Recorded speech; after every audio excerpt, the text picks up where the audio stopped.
growth feels like it's not happening, but mathematically, it's actually happening at its fastest. So the growth at the launch point feels very slow, but it's actually happening fast. And so once you know that, when you start to do new things and you're feeling overwhelmed and scared, you can say, okay, it may be that I'm bad at this, but maybe it's just that I'm doing something new. One of the missing things that women often get trapped with is, but what about pushing for more power, more title, more compensation? How do you connect those two things? This is where I point people to people like Sally Helgeson.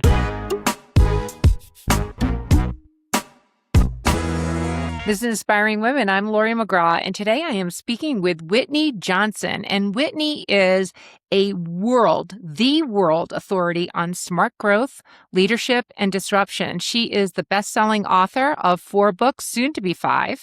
And Whitney is talking always about leadership, about disruption, and how to get to your highest potential. As the CEO and founder of Disruption Advisors, Whitney, thank you for being on Inspiring Women. Well, Laurie, thank you for inviting me. I'm delighted to be here.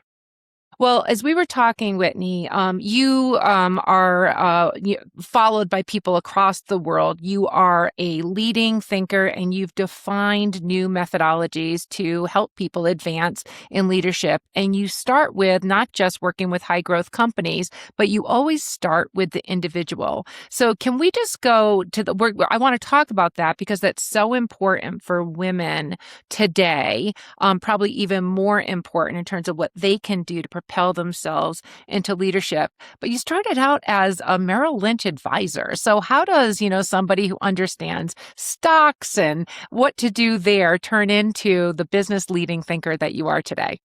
Well, and it goes back even further than that, Laurie, because I graduated from college in music and Okay. arrived in New York, and I had just gotten married. My husband was getting his PhD. We had no money, so, I needed to go work. And because I had majored in music, I actually started as a secretary to a retail stockbroker. And in this work, I'd go to work every day and I would see all these up and coming stockbrokers trying to open up accounts and think, you know what? I want to do that. I think I want to do more. And so they would say things like, throw down your pom-poms and get in the game. And I'd hear them say that over and over again. And at first I was kind of offended because I was a cheerleader in high school. But then I realized, you know what? I actually need to throw down my own sort of proverbial pom-poms. And so I started taking business courses at night, accounting, finance, economics. And then I had a boss who believed in me that gave me a shot of moving from being a secretary to a retail broker to becoming an investment banking analyst. And I think even to this day, that doesn't happen very often, but that's really how I got my start. Is I started as a secretary, became an investment banking analyst, and then eventually, after I had my first child, I had a boss who had gotten fired, and they probably would have fired me too. Actually, I hadn't had my first child. I was pregnant, and they probably would have fired me, but I was pregnant and I had good performance reviews. And so they actually moved me, but actually it was more like they shoved me into equity research. But here's the thing that's so interesting. And I think this is an important thing for all of us, but for women in particular, that even though that's not what I wanted to do, I did not want to move into equity research. It felt like a step down. It turned out to be a career maker for me because I was really good at picking stocks and spotting the momentum of a company and being able to say, I think this stock's, build my financial model, but I think this stock is going to be a winner. So when did it become something like, I don't want to do this? And then, oh my gosh, I'm really great at this. I'm really excellent at this thing that I didn't want to do. Was that quickly? Because usually when people take those, I don't think this is a good move for me. You're in that sort of slump down period where you don't know that it's really an opportunity. When did you recognize it was that opportunity for you?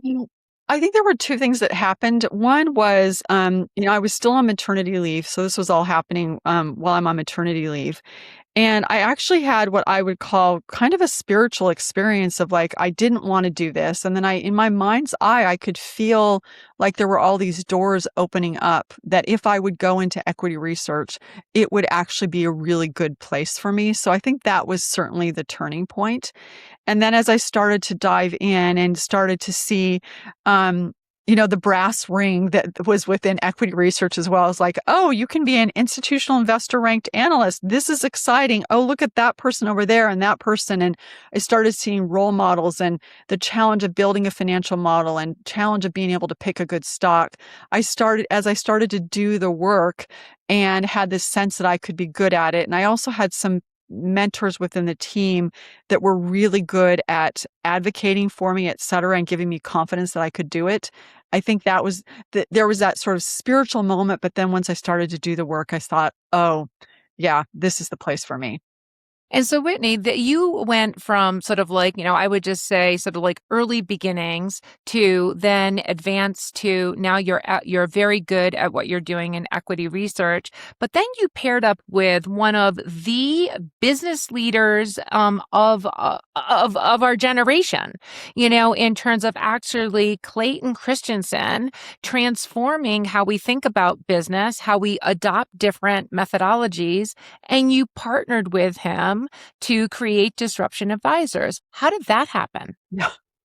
When you say it like that, I'm like, wow, that's pretty amazing. That Like when happened. you're going You through your made that life, happen. you're like, and then this happened and this happened. The way you describe it, I'm like, oh yeah, that thing happened. So, as an equity analyst, I actually heard Clayton speak at a church meeting. And I was like, who is this guy? Because he was such a powerful speaker. He was like 6'8", and he was an amazing storyteller and this prodigious intellect. And in our particular faith tradition, we have a lay ministry. So that was a pretty common thing. And so I started looking up all his books and I read The Innovator's Dilemma and I'm like, wow, wait, what? And at the time I was covering emerging markets, telecom and media. And so when I read The Innovator's Dilemma and Disruption, I realized that this is what was happening with the stocks that I was following in Latin America. So I had this explanatory mechanism of why every quarter when I would set my estimates, they were too low is because disruption was happening of wireless to wireline. So that was happening. At the same time, this is now 2004, 2005, so 20 years ago. I was like, you know what? I've been an equity analyst for almost 8 years. I've been institutional investor ranked every single year. And I had gone to my manager and said, hey, I think I want to do something else. And they basically said to me, we like you right where you are. No one has ever else heard that on the planet besides me, of course. And at this point, I had read The Innovator's Dilemma and I thought, you know what? It's not just disruption for products and services, it's for people. This applies to me. And I had what I would call at this point a vague notion of like, if I'm going to accomplish what I meant to accomplish in this life, which I didn't know what it is, you don't know for sure. I realized I was going to need to disrupt myself. And so that's when I left Wall Street. I had found Clayton. I had sent to him one of my equity research reports. So I was like, I want to work for this guy. Like I knew I wanted to. And then when I left Wall Street, I did not keep any of my models, my financial models, which tells me that I knew I was done. I was burning the bridges, right? Yep. I'm done. Yep. And I had sent my Not a research. smart career move, just by the way. Not a No, smart career it move. is not a smart career move, but sometimes we do impetuous things. All of Yep. us have those.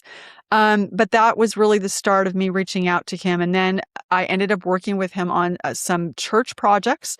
And when he was ready to start his fund, because now I was working with him in a volunteer capacity, when he wanted to start this with his son and he knew I had the background on Wall Street, he tapped me and said, hey, do you want to do this with us? And it's so fun you asking me this because I'm like, this is pretty amazing that this It's happened. incredible. It's absolutely incredible. And there's so many things that are interesting about that. One, sort of burning bridges. People don't do that. That's not Exactly. good advice. That doesn't mean though you shouldn't follow something that you're deeply interested in that's speaking to you. And then also that you had the wherewithal to pursue somebody that impressed you. And then you sent to Clayton your information. Here's my background. And that became interesting to him. And I just think that that is incredible. And what you did is a masterclass for so many others. But that's just the beginning. So let's now talk about, what you are doing with Disruption Advisors and this S curve, because you've actually developed your own business methodology for how to disrupt yourself. So what you learned personally, you turned into a business methodology. Can we just talk about the S Yeah. curve and what that means? Yeah, for sure. So there's two different there's a pattern of three. Oftentimes there are these patterns. So when I was still working on Wall Street, I realized, we were picking stocks, but I was doing this training and I started comparing people to stocks. I was like, how do you create conditions where you're a buy? And, what are things that you might do that make you become a sell?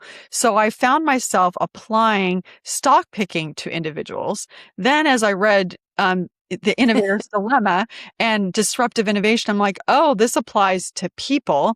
And then when I was now working with Clayton and we were applying the S curve to figure out how quickly innovations would be adopted and then use that as part of our stock picking methodology, now you see the pattern. I said to myself, I think we can actually use the S curve to understand what growth looks like and what it feels like for the individual. And at that point, it was just a hunch for me. Like I had this intuitive leap that I was making, but I didn't have any way to back it up. And that's why I wrote the book Smart Growth, because I wanted to be able to look at lots of different disciplines from biology, et cetera, and say there's actually real substance and legs to this idea of the S curve models, what growth looks and feels like for the individual. And if we take that individual S curve, can you just talk a little bit about Sure. what those different stages are? And I'm also interested, Whitney, on, you wrote this in a business mindset that the individual and the growth and disruption of the individual will naturally translate to an entire company. That's I mean, it sounds obvious, but companies are large organizations and it doesn't work that way. So I just want to make that leap of individual Yeah. to how that translates to the large company or growing company and building growth. And then I also want to go into pre-pandemic, post-pandemic, because the world Okay. has changed and operates differently now. Yeah. Okay. Let's start with the S curve and then we'll see where we get. So the S curve, if you think about it, I mean, you think, so I'm going to draw this. It's an S. There are three major parts to it. And so here's what's happening in your brain when you start something new. Your brain has a hypothesis about what is it going to take for me to go from the bottom of this S to the top of the S. And it's running that model, and most of your predictions are inaccurate when you're at the bottom of the S, or what I call the launch point. And so because those predictions are inaccurate, dopamine, which is the chemical messenger of delight, it de-delights. And so all of a sudden, what you thought was a good idea, you start to feel overwhelmed and discouraged and frustrated and impatient and like an imposter. And so you're like, wait, what am I doing here? Like, why did I do this? And in a work situation, you might get very performative because you're worried that people think you don't know what you're doing. Now, what's interesting at the launch point of the S curve is this. Growth feels like it's not happening, but mathematically, it's actually happening at its fastest. So the growth at the launch point feels very slow, but it's actually happening fast. And so once you know that, when you start to do new things and you're feeling overwhelmed and scared, you can say, okay, it may be that I'm bad at this, but maybe it's just that I'm doing something new. And so you can start to talk yourself, this is normal. This way that I'm feeling is very normal. And then once you can name it, as Dr. Dan Siegel said, you can tame it, and it allows you to stay in that place of doing the new thing. So that's the launch point. Now, sometimes that S curve is not going to be the right S curve and you'll go do something new, but no S curve's ever wasted because you got in those reps of doing a new thing. But if you stay with it and you've got the S curve person fit, at some point you're going to tip into the sweet spot. And the sweet spot of the S curve is this place where you start that predictive model is increasingly accurate. And so dopamine starts to spike because you're beating your expectations and you have these emotional upside surprises and you feel exhilarated. And growth here is not only fast, it feels fast. And so it is just the place that you want to be as much as possible. And we need to talk more about that place because we tend to only talk about the launch point and mastery. But this is the place that you might describe as flow. So that's the sweet spot of the curve. And then mastery, the top of the curve, it doesn't necessarily mean you are the world's foremost healthcare executive. It just means I did what I came to do, whatever that is. I learned 5 songs on the ukulele. The challenge here is that because the predictive model has now been figured out, you're getting a little bit of dopamine, but not a lot. And so growth here is in fact slow. So you have to make a decision because part of you says, I like being really good at what I'm doing. I like that everybody reaches out to me, but your brain needs more dopamine. And so if you're willing to listen to that, then you disrupt yourself, jump to a new curve, and that growth cycle starts over all again. But this is a very simple way to talk yourself through what it feels like and what it looks like. And that launch point, I mean, that's a place of discomfort. People don't like to be in a place of discomfort. Can you talk about, Whitney, how this applies in particular to women? And many women who have gone through this in their own professional journeys and growth, they often get stuck here and don't get to a new level of growth. But also, when you're in the launch point place, that's a place of discomfort. And usually people want to like get away from that as fast as possible. What sort of do you know about, or what can you advise to women who are going through this?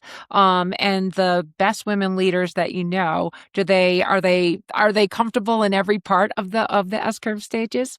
Oh, those are great questions. Okay, so when you're in mastery, I think for women in particular, and I'm sure you've seen the research that women will tend to say, okay, I need to have 100% of the qualifications in order to go do that new thing. Whereas men in general will say, I only need 70%. We also know that there's research suggesting that men are judged on potential and women are judged on track record. So those are all real systemic things that we need to contend with. So, but if you can understand that that's happening and that resistance is going to be in place for you when you're in mastery, it allows you to start talking yourself through of, okay, I understand that those systemic pieces are here, but I also understand that if I try to stay here too long, where I'm starting to feel bored or I'm starting to feel restless, it's just like a mountain climber. They get too high, they stop getting oxygen, and you're going to stop learning. And so you can say to yourself, if I don't disrupt myself at this point when I'm feeling restless and bored, the market will do it for me. So I'm better off just doing it myself instead of waiting for it to happen. Because I have seen this happen over and over again, including for myself. You can get to the top of a curve or you lose let me back up. Sometimes people lose their jobs, they get fired or they get laid off. And frequently, they knew it was time to do something else.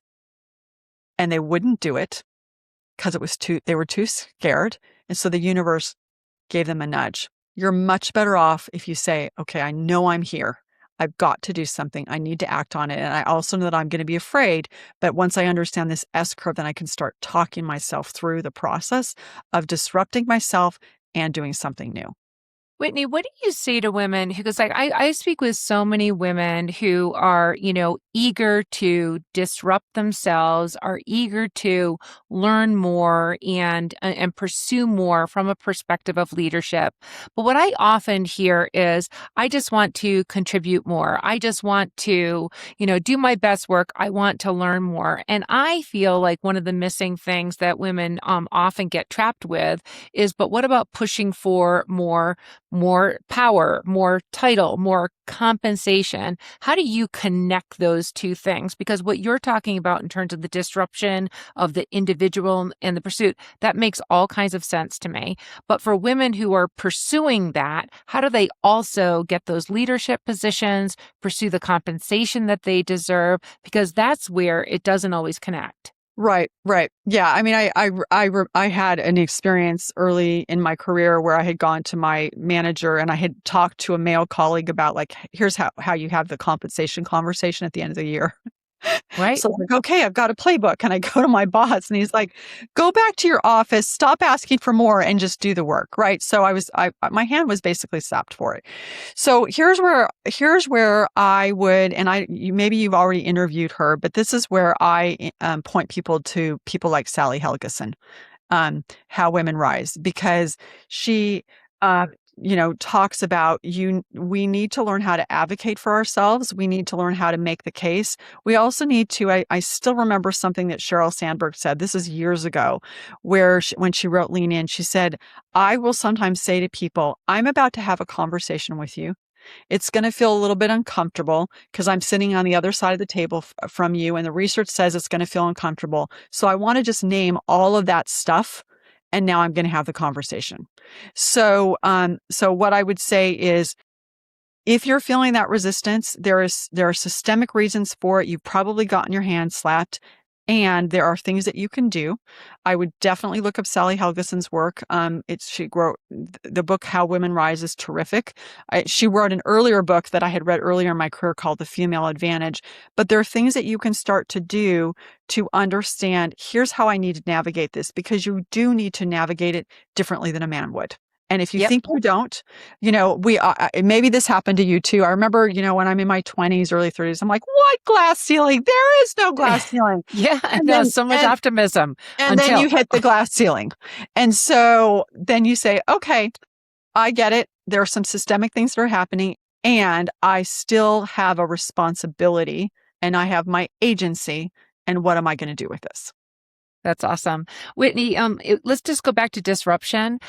You are an expert at it. You advise people to disrupt themselves all the time. And you're at what I would call the pinnacle of, just like being a world thinker on this topic. Are you still disrupting yourself? And if so, what does that look like? Every single day I am. I mean, I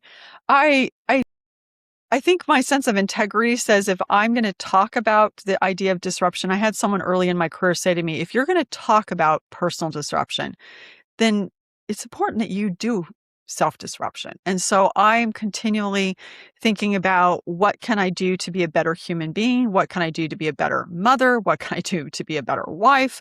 What can I do to be a better leader, to be a better speaker, to be a better writer? I mean, I'm continually in that process doing doing that work to improve. I mean, my goal is that, the day that I die, which I hope is still, years and years away, that's the happiest day of my life. And that will be because I have done the work to continually be at greater peace with myself and who I am as a human.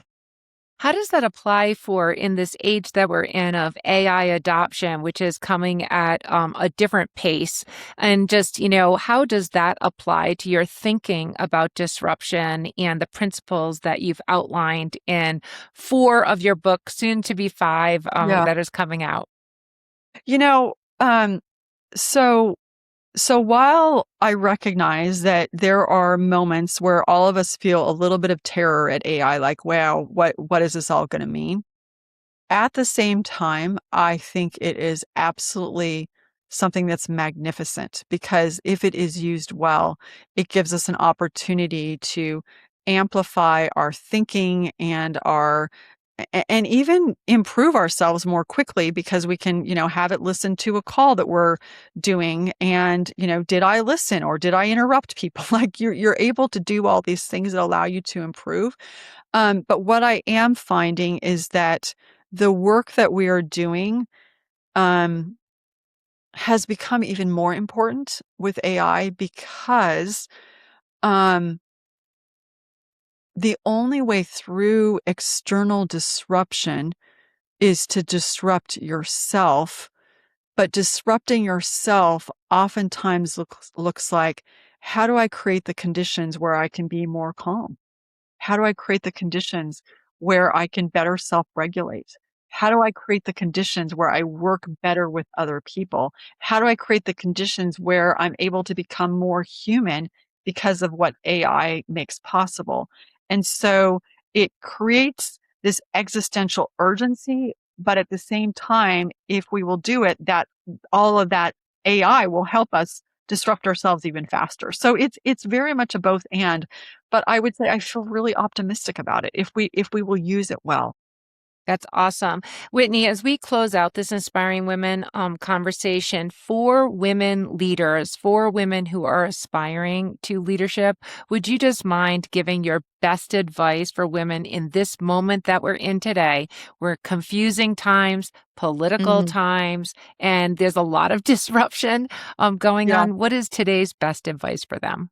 Yeah. So I have two thoughts are coming to mind as you ask me that question. Number one is that we all, and I would say women, we have some self-limiting beliefs that we have internalized because we're women in the society that we're living in. And so do the work to be aware of what those are so that you can move past them. And, I oftentimes use a metaphor of an elephant with a stake in the ground with a chain around its leg. It's like, pull those stakes out, do that work. So that would be the first thing. I'm a big proponent. Obviously, I am a coach, but I'm a big proponent of coaching. I'm a big proponent of therapy. Do all those things.